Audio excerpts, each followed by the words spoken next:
इतनी सुंदर बातों फूलन की रे फूलवारी शोभा दे रही सबरी नारी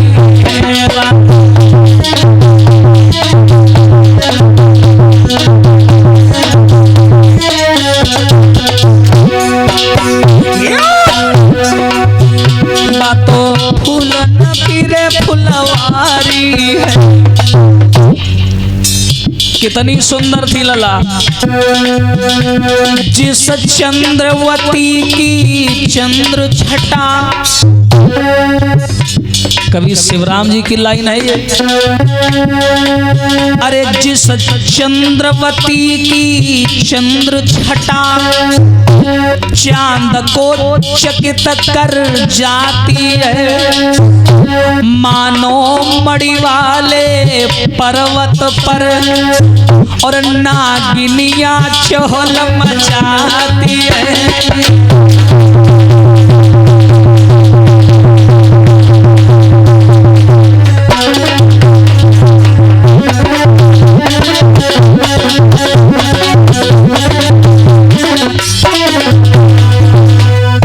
वो अप्सराएं जो थी इंद्र की वो वहां से चली और चलने के बाद में जहां ध्रुव तपस्या कर रहा था वहां आई और जो लड़कियों ने ध्रुव को देखा बोली हाय बहनी यह तो तनी कोई सारा है। हम सोचा कोई लंबा चौड़ा जवान होगा। सब लड़कियां फुल कॉन्फिडेंस में आ गई बोले यही का तो हम है निपटा दे। हाँ या बोले अरे का तुम फूंक दी वो उड़ी जाई। हाँ सगरी भैया अपन अपने के यहाँ दादा समझे लगी। अब ये सगरी उपाय बनावे लगी बोली यही से करो का करे के परी है कैसे हला दे बद गिरी जाई हिमा का है। तो लड़कियां ध्रुव की समाधि भंग करने का प्रयास करने लगी। कैसे? एक लड़की बड़ी भोली थी नाम था कुसुमा। एक कुसुमा नाम की अप्सरा जो इंद्र की अप्सराओं की सबसे सुंदर अप्सराओं की श्रेणी में आती थी जिसमें सबसे सुंदर मेनका थी नंबर 1 पर। उसके बाद में उर्वशी का आगमन हुआ। सब लोग सुनते हैं उर्वशी का चैप्टर आता है पढ़ाइयों में। हाँ अब देखिए भैया जैसी लड़कियों ने देखा तो ध्रुव को देख करके का बोली आपस में जाए नाच कूदी के रिझाए ली जो तो बाल को है। इसमें ज्यादा मेहनत नहीं करनी ये तो लड़का है नाच कूद के यहाँ रिझा ले। जाए नाच कूद के रिझा ली जो तो बाल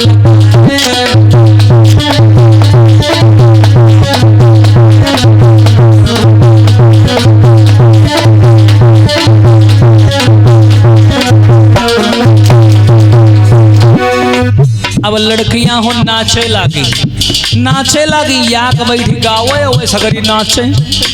ध्रुव बैठे आराम से कोई फर्क नहीं पड़ रहा।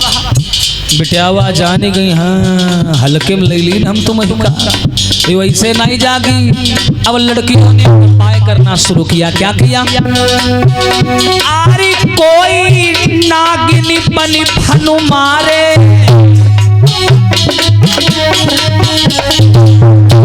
कोई नागिन बन के ध्रुव के फन मारती है लेकिन ध्रुव नए पलक उघारे। लड़कियां का बोली जाकी कैसे अखियां खोलाए ली बाल को ले जाए नाच कूद के जाए ली।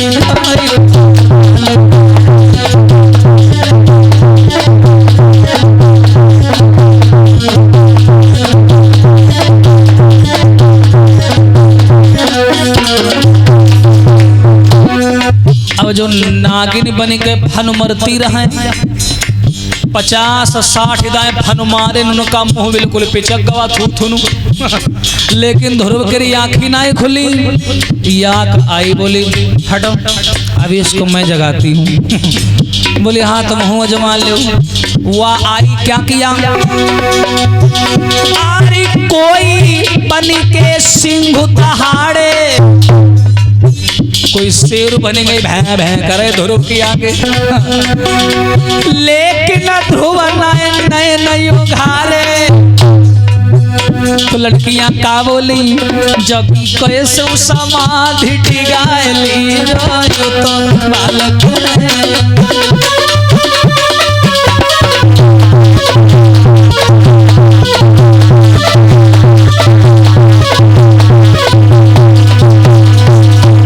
लड़कियों ने जवाब दिया, अरे हम तो तुम मेहनत करके मरी जा रही हो, इसके ऊपर तो असर ही नहीं पड़ रहा है। लड़कियां बोली भागी चलो। हाँ, भगवान ने ऐसी माया बनाई कि हुए या का बिरवम बर्रैयन का छत्ता लाग रहा है। हाँ, भगवान देखने ये बिटियावा हमारे चेलक बड़ा परेशान किए हमारे भक्त कहीं। यहाँ भगवान वे सगरी बर्रैया दिए छोड़ी और वही बन बिना के यहाँ सगरी बिटियावन को पर टूट पड़ी और सगरी मम्मी मम्मी कह के भागी। जैसे ही सब अप्सराएं वहां से चली और इंद्र के पास आई, हाय जौन रहा 40 किलो केरी 35 किलो केरी वही सगरी माठा इसी फूली। हाँ, चले कैसे इस लागे दारा सिंह की अम्मा जा रहे। सही बात, बर्रैया तना फुलाई दिन बिल्कुल मामक नहीं। हाँ, अब देखो जैसे ही आई तो इंद्र बोला, अरे क्या हाल बना रखा है। उनका मुंह ना खुले, सब बंद। हाँ, या के बोली महाराज हाल ना पूछो, तुम कहते रहो लड़का है, देखा मैं इस लागे लड़का है, बाद में पता चला ये तो हमारा पूरी खा। हाँ, हल्के में लई लीला है, मरी गई ने चिल्लाए बलबलाए फनु मारी वो ऐसा लागा जैसे जाम हुई गा है, न हाले न डोले कुछ नहीं। इंद्र जाने गवा कोई हल्का फुल्का आदमी नहीं है। इंद्र भगा वहां से। अहिका अपने गद्दी की बहुत चिंता रहा, बहुत चिंता। ये भगा वहां से विष्णु जी के पास में आया तो ध्रुव ने क्या किया, अपनी समाधि को तोड़ा और ध्रुव ने समाधि में बदलाव किया। जानते हो क्या किया? एक पैर के अंगूठे पर ध्रुव खड़े हो गए और दोनों हाथ ऊपर की ओर कर लिए। नारद ने कहा था भोजन पानी बंद है आपका, तो ध्रुव ने क्या किया, जो ऑक्सीजन है, ये जो वायु है जिसके द्वारा हम सब लोग जीते हैं, इस वायु का ध्रुव ने भक्षण करना शुरू कर दिया। और जो वायु का भक्षण करना शुरू कर दिया, पृथ्वी पर वायु की कमी होने लगी और जितने जीव थे वो तिलमिलाने लगे, मरने लगे, प्रलय जैसी होने लगी। देवर्षि नारद से विष्णु जी बोले, क्यों नारद ये क्या हो रहा है? नारद बोले रुक जाओ भाई, नमक रोटी मिल रही वह बंद हो जाए, रुक जाओ। बोले मतलब ये है ध्रुव तपस्या कर रहा है। पहले वो इंद्र पहुंच गया, बोला महाराज बचा लो। क्यों, क्या हुआ? वो ध्रुव तपस्या कर रहा है, अगर आप उस पर प्रसन्न हो गए, उसने मेरी गद्दी मांग ली तो मैं कहाँ जाऊंगा। एक काम करिए महाराज, क्या जल्दी जाई के ध्रुव बेटा को और भगवान दरस दिखइयो, मेरे प्यारे इंद्रासन को प्रभु जी आज बचइयो।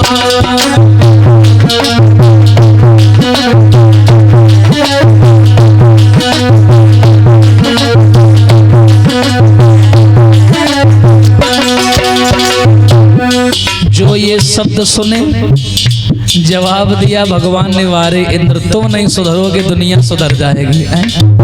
तुम राजा हो, राजा की तुम्हें परिभाषा भी मालूम है? राजा होता कौन है? अरे राजा ऐसो मरी जावे जो प्रजा को नहीं पाले, और प्रजा ऐसी मरी जावे जो हुक्म भूप को टाले।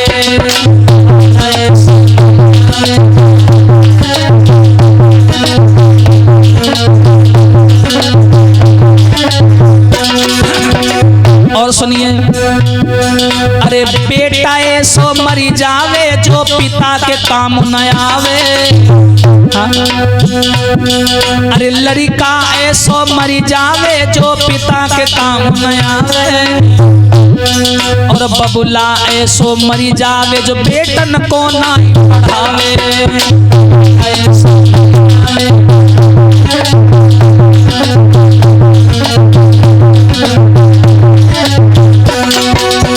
और सुनिए भैया, ये वास्तव में सात्विक बात बता रहा हूं मैं आप लोगों को। अरे नारी ऐसी मरी जावे जो पर पति संग नेह लगावे, लेकिन ऐसे पति को सांप डसे जो पर नारी से नयन मिलावे।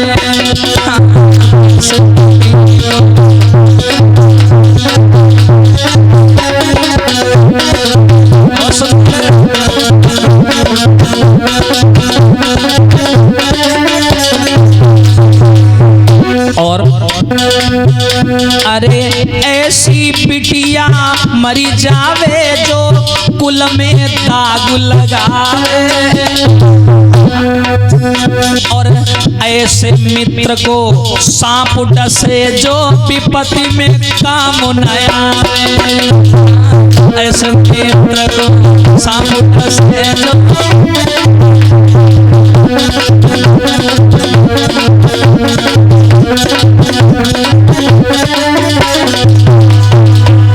अरे मेरे भैया, ध्रुव का नाम सुना है भगवान ने कि कोई 5 साल का लड़का तपस्या कर रहा है, एक पैर के अंगूठे पर खड़े ध्रुव।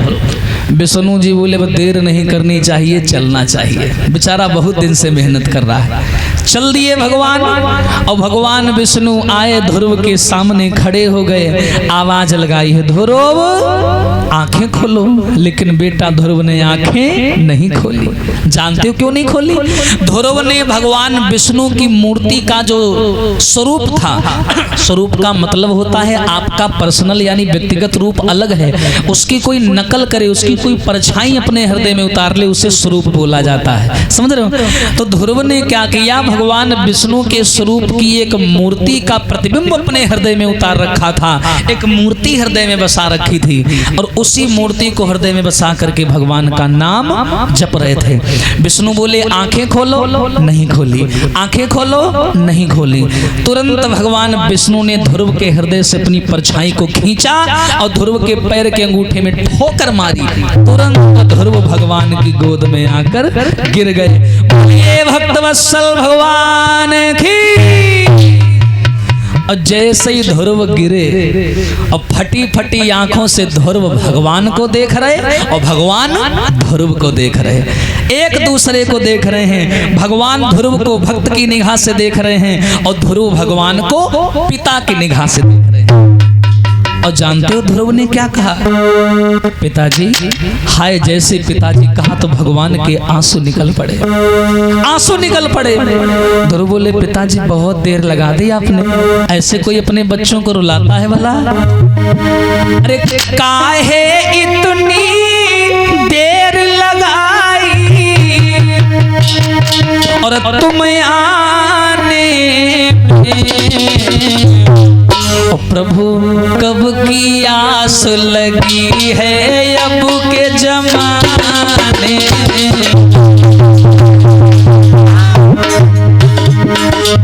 कहाँ देर लगा दी तुमने, कहाँ पे इतनी देर और तुम आने। प्रभु तेरी आस लगी है अब के जमाने।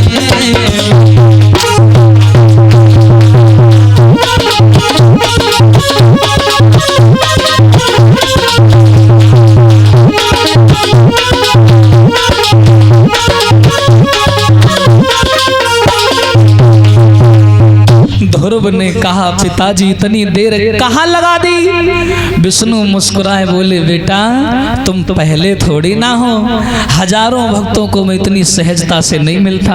अगर इतनी सहजता से तुम सबको मिलने लग गया तुम लोग तो मेरा मूल्य ही भूल जाओगे, मेरी कीमत ही भूल जाओगे। अच्छा जाओ अपने घर जाओ, चलो मैं भी पीछे पीछे आ रहा हूँ, घबराना नहीं। इंद्र का जो एरावत हाथी था, जो समुद्र का मंथन हुआ था 14 रत्न निकले थे, उसमें ये एरावत हाथी भी निकला था। इंद्र के एरावत हाथी को बुलाया और भगवान बोले जाओ, वह इंद्र जो ने कहा था ना हमारा गद्दी बचा ले, वह इंद्र भैया ध्रुव के यहाँ छोड़े चले देखो फायदा। इंद्र के एरावत हाथी पर ध्रुव बैठे और नगर की ओर चले। कहाँ? अयोध्या। जैसे ही अयोध्या में ध्रुव का हाथी घुसा, गांव वालों ने देखा, अरे भैया ध्रुव आ गया, ध्रुव आ गया। देखा होगा पहले जमाने में कोई लड़का बाहर से कमा के लौटता था, 4 गांव के लोग देखने जाते थे। आज तुम चाहे अमेरिका से लौटो नहीं, झांकन जाई कोई। हाँ, तो ध्रुव जैसे ही गांव में घुसे तो गांव के बूढ़े जवान बाल बच्चे सब हाथी के इर्द गिर्द चले, सब ध्रुव के चेहरा देख रहे, भैया ध्रुव भगवान से मिलके आया है। बूढ़े लोग चल रहे थे तो ध्रुव ने, जानते हो क्या किया? यहाँ पर ध्रुव ने अपने उत्तम शिष्टाचार का परिचय दिया। ध्रुव ने क्या किया? हाथी को रुकवाया, कहा भैया रोक दो, ये मेरे दादा हैं, ये मेरे बाबा हैं, ये मेरे काका लगते हैं, वो नीचे चल रहे हैं और मैं ऊपर बैठा हूँ, ये शोभा नहीं देता। ध्रुव नीचे उतर आए, सब दादा बाबा काका लोगों के पैर छुए और सबसे पहले जानते हो कहाँ गए? अपनी मौसी के पास जिसने गाल में तमाचा मारा था।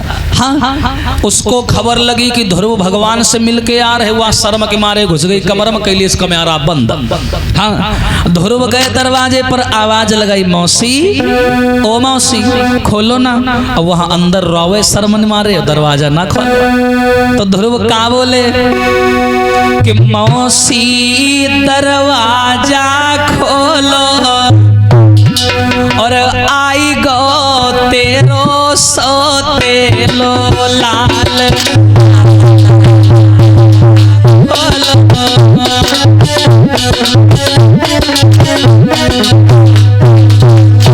ए भैया खोलो ना, क्या हुआ?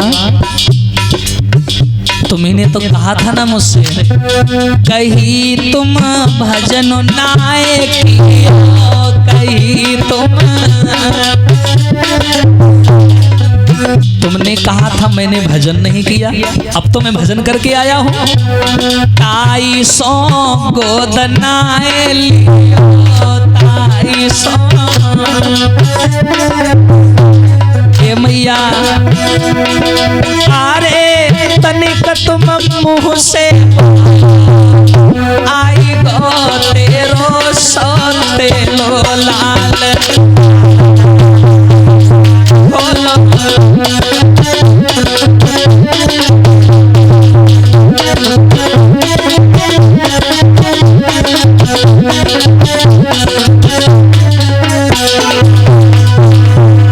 मैया खोलो ना दरवाजा। हाय मौसी ने बड़ी देर में दरवाजा खोला, रो रो के गालों पे आंसू की लकीरें बनी आई। शर्म के मारे सर झुकाए, मौसी के पैर छुए। मौसी बोली, ध्रुव मुझे माफ कर देना, वो मैं उस दिन गुस्से में मैंने तुम्हें तमाचा मार दिया। मौसी ऐसे नहीं बोलते, अरे मौसी तुम ही हो मेरी सच्ची गुरु, मंजिल तक पहुंचाने में जितना बड़ा योगदान आपका है उतना किसी का नहीं है। अगर आपने उस दिन मेरे गाल में तमाचा ना मारा होता तो आज मेरे पास वो चक्रधारी पधारा ना होता। तुम्हारी देन है मौसी जो आज मैंने प्रभु के दर्शन पाए हैं। हाँ, दर्शन करने के बाद में ध्रुव आगे बढ़े, मौसी का हाथ पकड़ा, पिताजी से मिले, पिताजी के पैर छुए। ध्रुव बोले, मैं अपनी मैया के पास जाऊंगा, पता नहीं मेरी मैया किस हाल में होगी। हाय ध्रुव खेतों से जा रहे, पूरे गांव की भीड़ ध्रुव के पीछे, एक झटके में जीवन बदल गए। पूरे गांव की भीड़ ध्रुव के पीछे, और पहुंचे खेतों पर तो हाय वो मैया जो बूढ़ी थी बेचारी, ध्रुव की याद में रो रो के अंधी हो चुकी, बेचारी रो रही थी बैठी। ध्रुव दूर से आ रहे, देखो मैया की ममता का कनेक्शन, माँ ने दूर से पहचान लिया कि मेरा बेटा आ रहा है। उठ खड़ी हुई, टटोलने लगी, बेटा मुझे पता है तुम मेरे सामने हो, कहाँ हो, पास आ जाओ। ध्रुव दौड़ करके गए, मैया की छाती से चिपट गए। मैया फूट फूट करके रोने लगी, बोली बेटा तुम आ गए? हाँ मैया मैं आ गया। अच्छा अच्छी बात है, तुम्हें भगवान मिले? हाँ मिले मिले, क्यों नहीं मिले? अच्छा, पर बेटा मैं तो अंधी हो चुकी हूँ, मुझे कुछ भी दिखाई नहीं दे रहा। आज ध्रुव ने वही मंत्र पढ़ा और पढ़ने के बाद में क्या किया? अरे मंत्र को पढ़कर ध्रुव जी ने और अखियन में फूंक तो मारी है।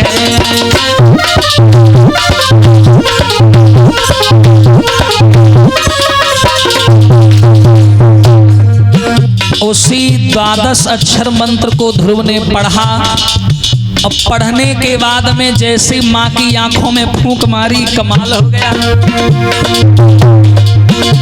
मंत्र को पढ़कर ध्रुव जी अखियन में फूंक तो मारी है और हरि की लीला कछु अजब बनी और मैया ने पलक उघारी है।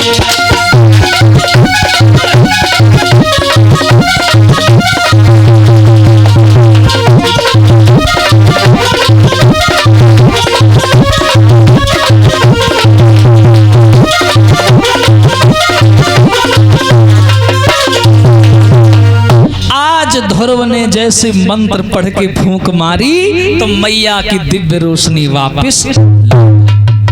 माँ ने जब पहली बार ध्रुव को इतने दिन बाद देखा तो हाय मैया संसार को निहार रही है। बेटा को सीने से लगा लिया, मेरे लाल तुझे सच में भगवान के दर्शन हुए? ध्रुव बोले अगर दर्शन ना होते तो तुम्हारी आंखें कैसे सही हो जाती? अच्छा अच्छा, हाँ ये मानती हूँ। ऐसा करो मुझे भी दर्शन करा दो। तो पीछे वे खड़े रहे, नई वाली मौसी खड़ी थी, पिताजी खड़े थे, बोले हाँ हमको भी करा दो दर्शन। ध्रुव बोले अच्छा फिर बिना टिकट करे ऐसे थोड़ी दर्शन कराएंगे, चलो। ध्रुव लेकर के आए सबको और वही मंत्र पढ़ा और जैसे मंत्र पढ़ा तो अटारी पर चतुर्भुजी रूप में भगवान विष्णु प्रकट हो गए।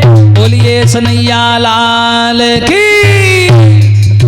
और जैसे ही भगवान अटारी पर आए, हाय मैया फटी फटी आंखों से देख रही और जो पीछे ठाड़ी रहे मौसी वो आंखें खजुआवे का दिखाई नहीं पड़ रहे हाय कि नहीं है। वो आंखें खजुआ में उत्तान पाद ऐसी उसी आंखें कहाँ है हो? ध्रुव कहा पिताजी वही का ठाड़ सामने, मौसी कहा हमका नहीं दिखाई पड़ रहे। सुनीति को और ध्रुव को छोड़ करके भगवान किसी को भी नजर नहीं आया। ये होता है साधक की मेहनत का फल। मैया से भगवान बोले हैं सुनीति तुम धन्य हो, आपकी कोख धन्य हो गई, आपकी मेहनत सफल हो गई जो आपने ऐसे महान पुत्र को जन्म दिया। मांग लो क्या चाहिए? तो देखो मैया ने क्या मांगा। हे महाराज स्वामी इतना दीजिए जामे कुटुंब समा, मैं भी भूखी ना रहूं संत न भूख